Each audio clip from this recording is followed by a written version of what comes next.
Bienvenidos al canal de estructuras de Sergio. Hoy, como si de un buen mago se tratara, vamos a sacar unos cuantos conejos de la chistera, así como por arte de magia. En el post de hoy vamos a desarrollar una serie de metodologías de cálculo simplificadas de gran utilidad en el diseño, comprobación o predimensionado de estructuras de hormigón armado. Hoy, por ejemplo, vamos a determinar cuál es el momento última flexión de una sección rectangular.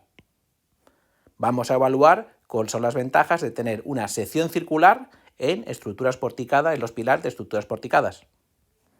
Vamos a calcular el cortante último de una sección rectangular teniendo en cuenta tanto la contribución del hormigón como la contribución de la armadura transversal. Y por último, vamos a desarrollar un diagrama interacción axil-momento simplificado de gran utilidad para predimensionar elementos solicitados a flexión compuesta.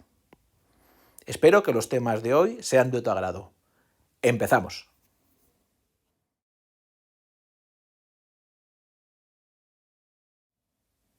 Sin duda, una de las ecuaciones simplificadas que más he empleado a lo largo de mi vida como calculista es aquella que dice que el momento último de la sección, sección MU es igual a 0,9 multiplicado por el canto útil multiplicado por la cantidad de armadura a tracción de refuerzo y a su vez multiplicado por el límite elástico del acero de refuerzo minorado. Si nos damos cuenta, este momento último no es más que multiplicar una distancia por una fuerza.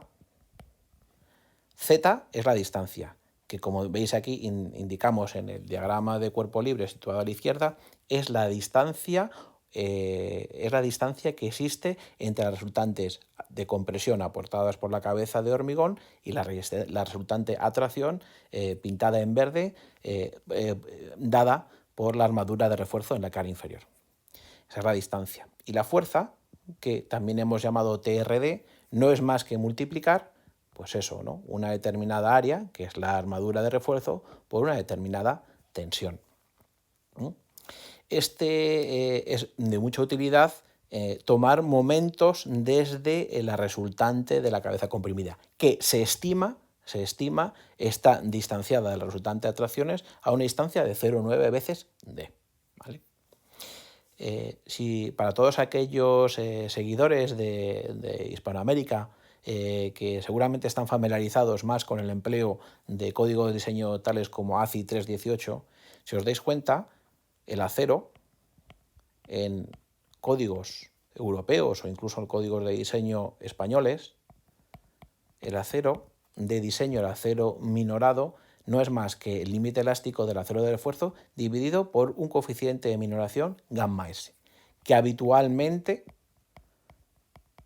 aportamos o asignamos un valor de valor 1.15. Esto es similar, con sus matices, a esos strength factors que tiene la normativa ACI 318, que pueden ser, por ejemplo, de 0,9 cuando tenemos solicitaciones normales o 0,75 cuando estamos lidiando con esfuerzos de cortante. Esta ecuación también nos puede servir no solo a nivel de comprobación de una sección, sino también para predimensionar la armadura de refuerzo necesaria.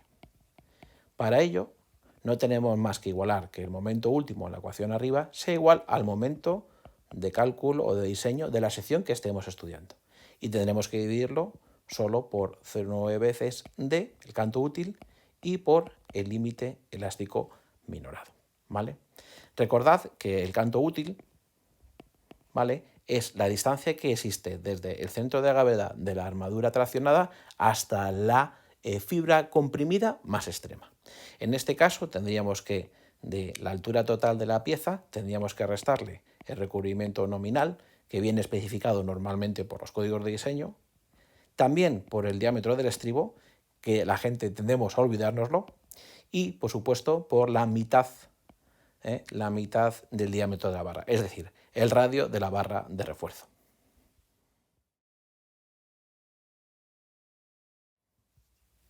Una de las simplificaciones que aporta el empleo de secciones circulares, por ejemplo, en estructuras porticadas de hormigón armado, cuando las empleamos como pilares, es que debido a su simetría los problemas de flexión compuesta esviada pueden convertirse directamente en flexión compuesta o compresión compuesta. No tendremos más que componer los momentos en los ejes principales de la sección, que suelen ser aportados por el cálculo matricial en 3D, y si componemos dichos momentos en esos ejes principales, podemos obtener un momento resultante con el que simplificamos sobremanera tanto el diseño, la comprobación o incluso también la obtención de excentricidades adicionales si queremos tener en cuenta o estamos obligados a tener en cuenta efectos de segundo orden, ¿no? Si ese momento resultante, que hemos llamado m sub d asterisco, no es más que la raíz cuadrada de la contribución del momento en el eje X y la contribución del momento en el eje Y, ¿vale? Esto, como os digo, cuando tenemos pilas o pilares circulares o tenemos que tratar esfuerzos de elementos con este tipo de elementos de sección circular, en vez de tratar con los típicos diagramas de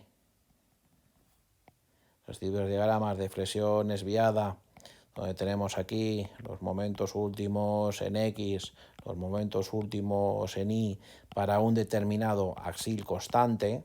Bueno, pues si nosotros somos capaces de simplificar el problema de flexión en dos ejes y lo convertimos en una única flexión, pues como comprenderéis, siempre será más fácil tratar este asunto en un diagrama de interacción habitual, ¿no?, de flexión compuesta, donde en los ejes de los íes pues tendremos en este punto siempre tenemos el momento último a flexión y aquí en este punto el corte con los ejes Y pues nos dará el axil último de la sección, ¿no?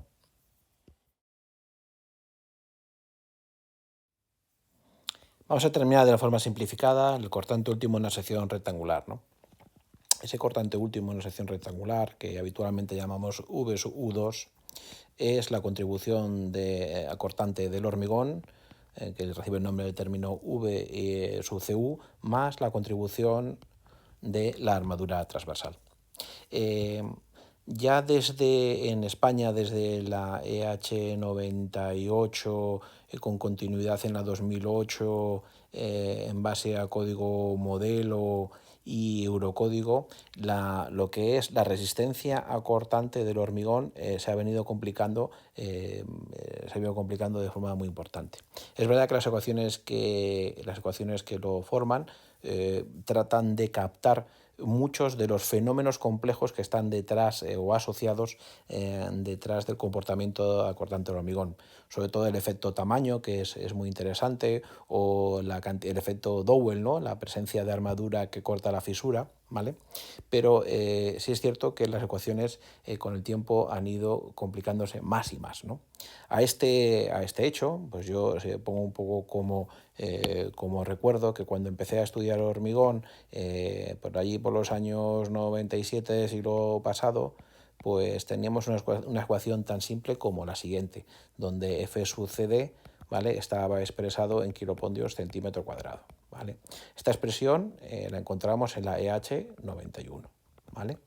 Bueno, los americanos, de alguna forma, en su ACI 318, siguen empleando una ecuación bastante simple para lo que es la resistencia cortante del hormigón, ¿no? Así, por ejemplo, si expresamos en términos de resistencia cortante y no solo de tensión, vemos que la contribución del hormigón, pues tenemos un strength factor, del que hemos hablado antes. Tenemos también que es la raíz cuadrada de F sub C', de resistencia de compresión simple, dividido por 6, ¿vale? Si estamos tratando siempre F sub C' en megapascales, ¿vale? Y multiplicado por el ancho de la sección y por el canto D. Bueno, si nosotros estamos con hormigones en torno a HA25, podemos adoptar por el lado de la seguridad y no nos confundiremos mucho con los valores que muestran o que determinan las ecuaciones actuales. Si asignamos a la resistencia cortante del hormigón pues una resistencia de valor 4 kilocentímetro cuadrado o más o menos 0,4 megapascales, ¿vale? Ok. En el caso de la contribución de la armadura transversal, Y sí recuerdo perfectamente en los comentarios de la EH 98 que decían que para estructuras de edificación se asumían que las armaduras eran perpendiculares al eje longitudinal de la pieza y que si también se asumía una biela comprimida inclinada en hormigón de 45 grados, se podía emplear la siguiente expresión para determinar la capacidad o la aportación acortante de la armadura transversal. Tendríamos 0,9 dd, ¿vale? Tendríamos también lo que es el área de un cerco dividido entre el número de barras que constituyen el cerco o la armadura transversal, donde se estudia el corte o la fisura causada por la armadura transversal, la separación entre estribos y el límite elástico de minorado de la armadura transversal, ¿vale? Que nunca puede ser superior a los 400 megapascales, ¿vale? Bueno, pues esta es la V sub U, es la contribución acortante de la armadura transversal.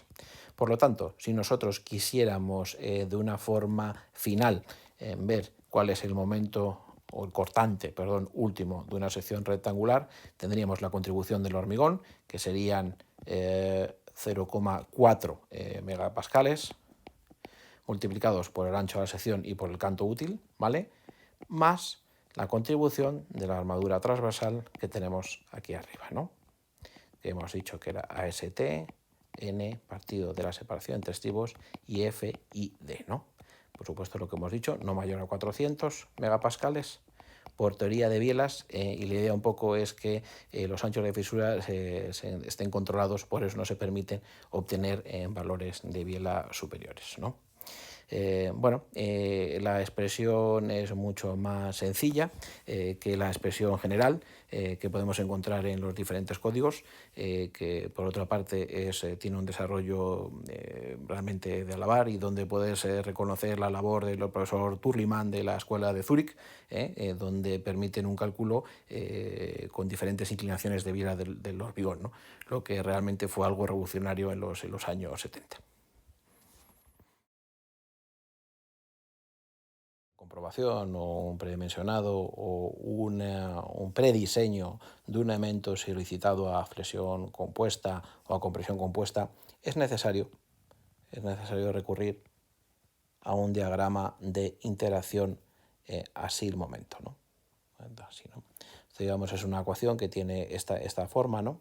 Y que donde los ejes Y vamos a colocar aquí los valores de momento de diseño, en los ejes X vamos a colocar aquí los los axiles de diseño, ¿no? Los esfuerzos que provienen del cálculo pues darán un par de esfuerzos, darán pares de esfuerzos del tipo N, M, ¿vale? Determinados puntos. Si esos puntos están dentro del diagrama de interacción, decimos que los esfuerzos son seguros para la configuración del pilar que tenemos. Si, por ejemplo, tenemos un determinado punto, ¿no? Un par de puntos donde el momento queda fuera del diagrama, decimos que para ese par de esfuerzos el pilar o el elemento que estamos comprobando de hormigón no es seguro o no cumple, ¿no? Bueno, si nosotros fijamos la atención en estos dos puntos, ¿vale? Que es el corte del diagrama de interacción con el eje X y con el eje Y, ¿vale? Esos dos puntos, ¿vale? En este caso es el momento último de la sección a flexión, ¿vale? Y este punto es el axil último de la sección, ¿de acuerdo? Bien. Si incluso aprovechamos las ecuaciones las ecuaciones simplificadas que hemos estado viendo hace unos minutos, en el caso del momento podemos asumir que el momento último es igual a 0,9 veces el canto útil de la sección, la sección de armadura que consideramos atracción y el límite elástico del material minorado. Esto es para el momento último. En el caso del axil último, que es NRD, tenemos la contribución del hormigón, ¿vale? Que es la resistencia a compresión de diseño en hormigón F sub CD multiplicado por el ancho B y por el canto útil, más la contribución de la armadura longitudinal, ¿vale? ¿de acuerdo? Que es una determinada sección de refuerzo multiplicado por el límite elástico. Este límite elástico para el momento último, no puede ser mayor a los 400 megapascales. Vale. Si bien esta limitación, si se recuerda a la que hemos visto hace unos momentos en cortante, el origen de esta limitación es diferente, ya que proviene de que por compatibilidad de deformaciones entre el hormigón y el acero, la deformación del hormigón no puede ser superior al 2 por 1000, ¿vale? Y esto es lo que limita la tensión de trabajo a compresión de la armadura que empleamos, ¿vale? Bueno, una forma, si no disponemos, por ejemplo, del software apropiado, pues porque estemos en una labor de comprobación rápida o lo que sea, podemos hacer el siguiente diagrama simplificado, diagrama de iteración momento Basil, ¿vale? Si no con otros conocemos el momento M, el momento último de la sección MRD, si tiramos una línea horizontal tendremos el límite superior, paralelo a X del diagrama de interacción simplificado. Y en el caso de asumir, por ejemplo, un 70% del valor último de Axil, ponemos la línea donde corresponde a este valor, nos sale un área cuadrada, ¿vale? Que es un diagrama muy simplificado, un diagrama de interacción simplificado, momento Axil, en el caso de que no podamos recurrir a un software más específico. Espero que el post de hoy te haya sido de utilidad y que emplees estos métodos simplificados en tu trabajo de diseño de hormigón. No obstante, tienes que conocer las limitaciones de estas metodologías y en caso de duda te pediría por favor que siempre recurras a la metodología general o a software específico. Es mejor ser prudente con este asunto en el cálculo de estructuras. Los métodos simplificados son de gran ayuda cuando ya tienes también mucha experiencia y cuando has pasado muchas veces por el mismo punto. Es decir, vas a confirmar los valores que sabes de antemano que tienen que salir. Con ello quiero terminar el post de hoy.